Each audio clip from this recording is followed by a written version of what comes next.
RSS आतंकी संगठन है, बताया क्या है? मैं अलग ऐलान कह रहा हूं, आरएसएस पर पाबंदी लगाई जानी चाहिए।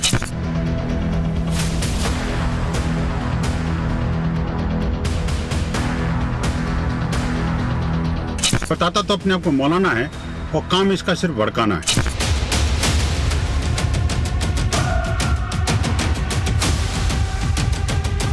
ऐसे जहरीले सांपों को अविलंब बिल के अंदर नहीं बल्कि ऐसे के फन कुचलने की आवश्यकता है।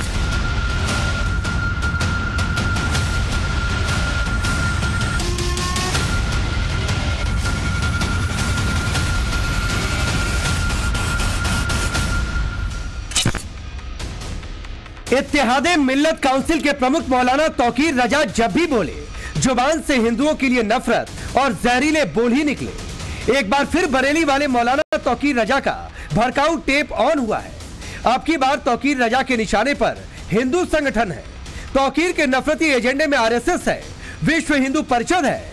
हिंदू और संगठनों से इतनी नफरत है कि मौलाना तौकीर के सियासी चश्मे में आरएसएस आतंकी संगठन दिखता है। आरएसएस आतंकी संगठन है, बताया क्या है? मैं अलग ऐलान कह रहा हूं, आरएसएस पर पाबंदी लगाई जानी चाहिए, विश्व हिंदू परिषद पे पाबंदी लगाई जानी चाहिए, बजरंग दल पर पाबंदी लगाई जानी चाहिए।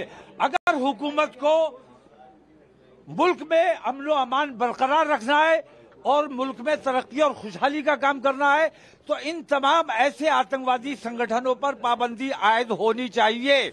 आरएसएस को आतंकी संगठन बताने से पहले मौलाना तौकीर रजा अपना तुष्टीकरण का चश्मा बदल लेते तो अच्छा होता, क्योंकि जो होता है वो तौकीर रजा जैसे कट्टर मौलानाओं को दिखता नहीं। क्योंकि जब देश में आपदा आती है आरएसएस के लोग ग्राउंड पर होते हैं। किसी की मदद करनी है तो आरएसएस वाले पहले जाते हैं। संस्कृति, धर्म, विरासत जिसे भी बचाने की बात आती है वहां संघ खड़ा होता है। लेकिन मौलाना तौकीर को आरएसएस के खिलाफ मुसलमानों को भड़काना है तो आरएसएस आतंकी संगठन दिखता है। संघ पर ऐसे आपत्तिजनक बयान के बाद हंगामा हो गया।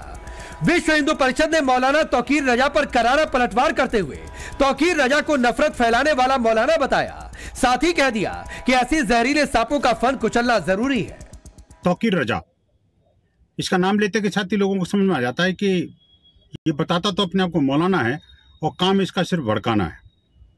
इस्लामिक जिहादी फोर्सेस को उकसाना, उनको आतंकवाद के लिए प्रेरित करना, उनको मानसिक और अनेक प्रकार की सहायता प्रदान करना, ये मौलाना की फितरत में है।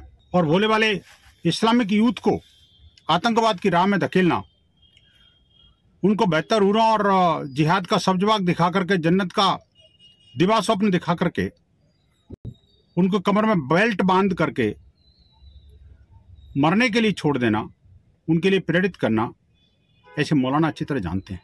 बात गंभीर है। ये भारत के बाहर होते तो समझ में आता, लेकिन भारत के अंदर खुले रहना ऐसे मौलानाओं के लिए भारत के हित में नहीं है। ऐसे जहरीले सांपों को अविलंब बिल के अंदर नहीं बल्कि ऐसे के फन कुचलने की आवश्यकता है, जिससे ये और विषबमन न करने पाए। संघ पर विवादित बयान देने वाले तौकीर वक्फ संशोधन बिल के खिलाफ मुसलमानों को सड़क पर उतारना चाहते हैं। इसको लेकर शिया सुन्नी मुसलमानों की बैठक हुई, वहीं पर यह खाका तैयार हुआ और संघ पर आपत्तिजनक बयान देने के साथ ही मुसलमानों को भड़काने की कोशिश की गई। हुकूमत अगर वाकई ईमानदारी से काम करना चाहती है, इस किस्म की बेईमानी, लिंचिंग बंद कराई जानी चाहिए। आप खुली दुश्मनी कर रहे हो, इसका मतलब यह है कि अब हमें अपने वजूद को, हमें औकाफ को नहीं बचाना है, हमें अपनी मस्जिदों को बचाना है, हमें अपनी दरगाहों को बचाना है। जायदाद का मसला नहीं है, जमीनों का मसला नहीं है, हमारे वजूद का मसला है। हम हिंदुस्तान के लिए जीते हैं, हिंदुस्तान के लिए बढ़ते हैं, हिंदुस्तान के लिए जान दे सकते हैं, लेकिन अपनी इज्जत देने के लिए, अपना वकार देने के लिए तैयार नहीं है। तौकीर रजा मस्जिद और दरगाहों के नाम पर भी मुसलमानों को भड़का रहे, मस्जिदों और दरगाहों को बचाने की बात कर रहे। लेकिन यह तस्वीर देखिए, यह हिमाचल प्रदेश के शिमला की तस्वीर है, जहां अवैध मस्जिद को लेकर महाभारत मची है। हिंदू संगठन अवैध मस्जिद को गिराने की मांग को लेकर सड़क पर है। सवाल है, क्या तौकीर रजा जैसे कट्टर मौलाना की सोच का नतीजा है कि शिमला में अवैध मस्जिद बनी और अब उसके विरोध पर घमासान मचा है? हिंदू अवैध मस्जिद को हटाने की बात कर रहे हैं तो ओवैसी जैसे नेताओं को भी दर्द हो रहा है। ओवैसी मोहब्बत की दुकान में नफरत की बात कर रहे हैं तो सवाल है, क्या ओवैसी अवैध को वैध बताने पर तुले हैं? इस बीच बीजेपी अल्पसंख्यक मोर्चा नेता यासिर जिलानी ने तौकीर रजा पर पलटवार किया और मुसलमानों से तौकीर रजा के बहिष्कार की अपील कर डाली। मुझे लगता है कि ये सिर्फ विवाद खड़ा करना चाहते हैं। इनका तो कुछ होना जाना नहीं है, लेकिन कौम के ऊपर ये सवाल खड़ा कर देते हैं। मैं अल्पसंख्यक वर्ग के मुस्लिम समुदाय से अपील करूंगा कि आप तौकीर रजा जैसे घृणित और नफरती लोगों का बहिष्कार करें जो इस तरीके से समाज में आग लगाने का काम कर रहे हैं। ये नफरत आखिर तौकीर रजा कहाँ रोकेंगे, ये समाज को पूछना पड़ेगा। तौकीर ही नहीं, जमात की पूरी फैक्ट्री है जो संघ विरोधी एजेंडा चला रही है। अभी 2 दिन पहले ही प्रयागराज के एक मदरसे से आपत्तिजनक साहित्य बरामद हुआ, उसमें भी आरएसएस को आतंकी बताया गया। संघ विरोधी साहित्य को मदरसे का प्रिंसिपल छात्रों को पढ़ाता था। यहां तक कि मदरसे के अंदर से नकली नोट छापने की मशीन भी बरामद हुई। अब इस मदरसे को सील कर दिया गया है।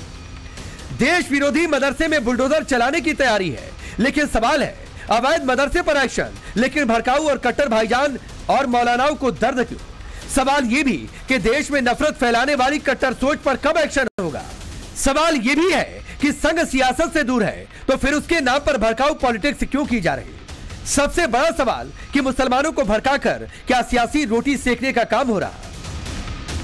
ब्यूरो रिपोर्ट, टाइम्स नाउ नव भारत।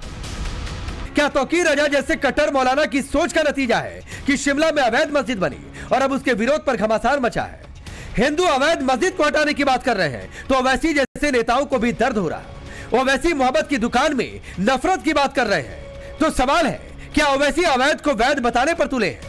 इस बीच बीजेपी अल्पसंख्यक मोर्चा नेता यासिर जिलानी ने तौकीर रजा पर पलटवार किया और मुसलमानों से तौकीर रजा के बहिष्कार की अपील कर डाली। मुझे लगता है कि ये सिर्फ विवाद खड़ा करना चाहते हैं। इनका तो कुछ होना जाना नहीं है, लेकिन कौम के ऊपर ये सवाल खड़ा कर देते हैं। मैं अल्पसंख्यक वर्ग के मुस्लिम समुदाय से अपील करूंगा कि आप तौकीर रजा जैसे घृणित और नफरती लोगों का बहिष्कार करें जो इस तरीके से समाज में आग लगाने का काम कर रहे हैं। ये नफरत आखिर तौकीर रजा कहाँ रोकेंगे, ये समाज को पूछना पड़ेगा। तौकीर ही नहीं, जमात की पूरी फैक्ट्री है जो संघ विरोधी एजेंडा चला रही है। अभी 2 दिन पहले ही प्रयागराज के एक मदरसे से आपत्तिजनक साहित्य बरामद हुआ, उसमें भी आरएसएस को आतंकी बताया गया। संघ विरोधी साहित्य को मदरसे का प्रिंसिपल छात्रों को पढ़ाता था। यहां तक कि मदरसे के अंदर से नकली नोट छापने की मशीन भी बरामद हुई। अब इस मदरसे को सील कर दिया गया है। देश विरोधी मदरसे में बुलडोजर चलाने की तैयारी है, लेकिन सवाल है, अवैध मदरसे पर एक्शन, लेकिन भड़काऊ और कट्टर भाईजान और मौलानाओं को दर्द क्यों? सवाल ये भी कि देश में नफरत फैलाने वाली कट्टर सोच पर कब एक्शन होगा? सवाल ये भी है कि संघ सियासत से दूर है तो फिर उसके नाम पर भड़काऊ पॉलिटिक्स क्यों की जा रही? सबसे बड़ा सवाल कि मुसलमानों को भड़काकर क्या सियासी रोटी सेकने का काम हो रहा? ब्यूरो रिपोर्ट, टाइम्स नाउ नव भारत। तो चलिए आपने रिपोर्ट देखी, आपका परिचय आज के मेहमानों से करवाता हूं। राजेश चौधरी